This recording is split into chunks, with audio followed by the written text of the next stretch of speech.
નમસ્કાર મિત્રો, vision help YouTube ચેનલમાં તમારું ખૂબ ખૂબ સ્વાગત છે। જો મિત્રો ચેનલ પર નવા હો તો ચેનલને સબસ્ક્રાઇબ કરી વિડીયોને લાઇક કરી મને મોટિવેટ કરી શકો છો, જેથી હું આવી રીતે જ નવી નવી માહિતી તમારા સુધી લેતા હોઈશ અને તમને વાકેફ કરાવતો રહીશ। તો ચાલો મિત્રો, આજના વિડીયોની આપણે શરૂઆત કરીએ।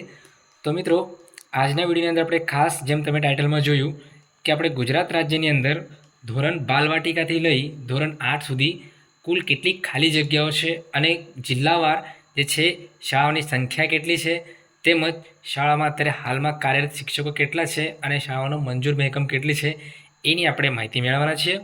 અને વાત કરીએ તો 31/7/2023ની સ્થિતિ, બરાબર 31 જુલાઈ 2023ના સ્થિતિએ આ જે સમગ્ર ડેટા છે, આ સમગ્ર ડેટા ગુજરાત રાજ્યની પ્રાઇમરી શિક્ષણ એજ્યુકેશન જે વેબસાઇટ છે એ વેબસાઇટ પર છે તો પબ્લિશ કરવામાં આવ્યો છે, જેનો સારાંશ અમે લઈ આવ્યો છું તમને સમજાવવા માટે, બરાબર ને।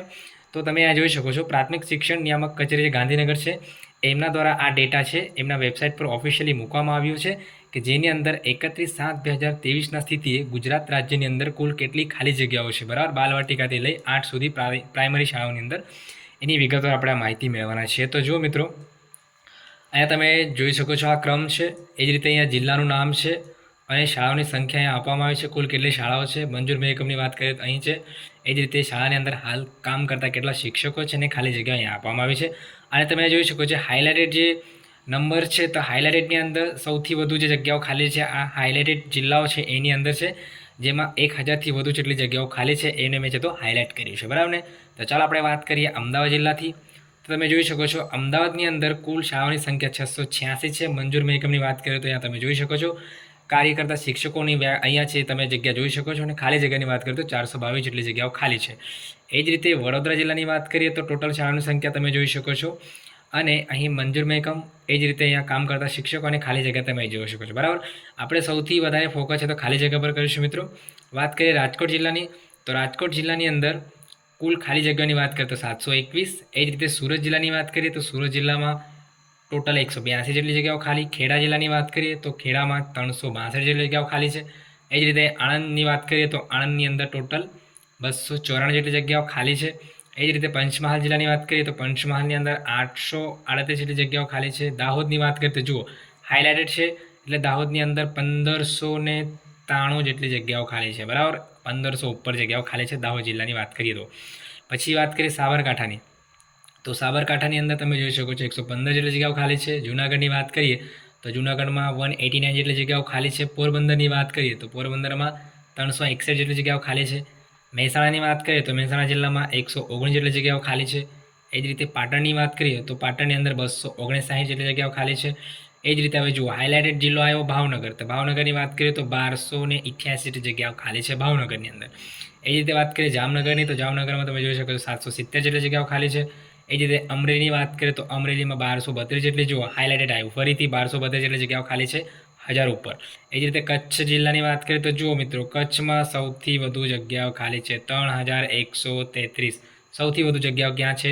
કચ્છમાં, બરાબર, કચ્છમાં સૌથી વધુ જગ્યાઓ ખાલી છે। હવે વાત કરીએ ભરૂચની, તો તમે જોઈ શકો છો ભરૂચની અંદર કુલ જગ્યાઓ ખાલી 853। એ જ રીતે નર્મદાની વાત કરીએ તો નર્મદાની અંદર 731। વલસાડની વાત કરીએ તો વલસાડમાં 182। એ જ રીતે નવસારીની વાત કરીએ તો માત્ર 15 જેટલી જગ્યાઓ ખાલી છે।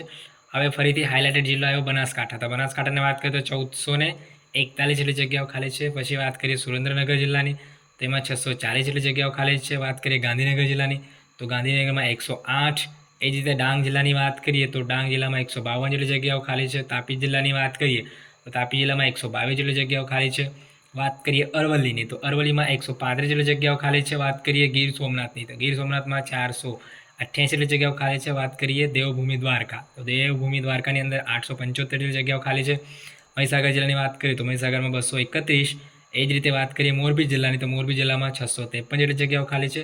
વાત કરીએ બોટાદની, તો બોટાદના અંદર જોઈ શકો છો તમે 440 જેટલી જગ્યાઓ ખાલી છે।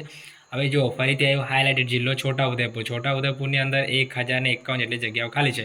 તો મિત્રો, જો આપણે વાત કરીએ ને તો કુલ ખાલી જગ્યાઓ ધોરણ બાલવાટિકાથી 8 સુધી તો તમે જોઈ શકો છો 20,436 જેટલી કુલ બાલવાટિકાથી લઈ ધોરણ 8 સુધી આટલી જગ્યાઓ ખાલી પડેલી છે પ્રાઇમરી વિભાગમાં 31/7/2023ના સ્થિતિએ, બરાબર ને।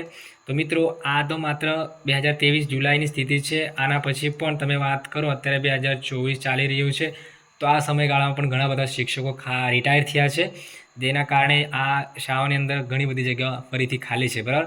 પરંતુ આની જો વાત કરીએ તો ઓફિશિયલ આંકડો 31/7/23નો છે, જ્યાં 20,436 જેટલી જગ્યાઓ બાલવાટિકાથી લઈ ધોરણ 8 સુધી પ્રાઇમરી વિભાગની અંદર ખાલી છે. વાત કરીએ કુલ કાર્યરત શિક્ષકો કેટલા છે, તમે જોઈ શકો છો. આ કુલ કાર્યરત શિક્ષકો 1,55,801 જેટલા શિક્ષકો કાર્યરત છે. અને શાળાઓની વાત કરીએ તો 1,76,237 જેટલી શાળાઓ તમે જોઈ શકો છો. અહીંયા મહેકમ છે, સોરી, આ મહેકમ મંજૂર છે 1,76,237. અને શાળાઓની વાત કરીએ તો શાળા તમે જોઈ શકો છો 30,510 જેટલી શાળાઓ છે. એ આટલી શાળાઓની અંદર અત્યારે 31/7 સ્થિતિ આટલી જગ્યાઓ ખાલી છે. તો મિત્રો આ જિલ્લાઓમાં તમારો જિલ્લો કયો લાગુ પડે છે અને એ જિલ્લાની અંદર કુલ કેટલી ખાલી જગ્યાઓ છે તમે જોઈ શકો છો. જો માનો કે વિદ્યા સહાયકની ભરતી આવે છે અને વિદ્યા સહાયકના ભરતીમાં તમારા જિલ્લાની અંદર વધુ જગ્યા ખાલી હોય અને તમારી જે કેટેગરીમાં તમે આવતા હોય એની જગ્યા જો વધુ હોય તો એ પ્રમાણે તમે અહીંયા જોઈ શકો છો. એ જિલ્લામાં તમારું સિલેક્શન થાય તો સારું કે તમને ત્યાં જગ્યા મળી જાય છે, અથવા તમારે મેરિટના પ્રમાણે પણ અહીંયા જગ્યા મળવાના ચાન્સીસ હોય છે, બરાબર. તો મિત્રો આશા રાખું છું વિડીયોની અંદર આપેલી માહિતી તમને યોગ્ય સારી લાગી હશે અને તમને માહિતી મળી હશે કે પ્રાથમિક વિભાગની અંદર અત્યારે હાલ જે પ્રાઇમરી વિભાગમાં કુલ શિક્ષકોની ખાલી જગ્યાઓ કેટલી છે, કેટલા શિક્ષકો કાર્યરત છે અને શાળાઓની સંખ્યા કેટલી છે, તેમજ તમારા જિલ્લાઓની અંદર તમે આ સ્ક્રીનશોટ પણ લઈ શકો છો અને જોઈ શકો છો તમારા પોતાના જિલ્લાઓમાં કુલ કેટલી પ્રાથમિક શાળાઓ આવેલી છે એની પણ માહિતી તમને આ વિડીયોમાંથી મળી જશે. તો મિત્રો આ માહિતી તમારા દરેક ટેટ પાસ મિત્રો સુધી શેર કરજો, જેમને કરીને એમને પણ આ માહિતી મળી જશે કુલ કેટલા શિક્ષકોની જગ્યા ખાલી છે અને એમને પણ ખ્યાલ આવે, બરાબર ને. તો આશા રાખું છું વિડીયો તમને સારો અને યોગ્ય લાગ્યા છે. તો ચેનલ પર નવા તો ચેનલ સબસ્ક્રાઇબ કરી વિડીયો લાઇક કરી મને મોટિવેટ કરી શકો છો અને આ માહિતી તમારા દરેક મિત્રો સુધી શેર કરજો. થેન્ક યુ મિત્રો, આભાર, આવજો.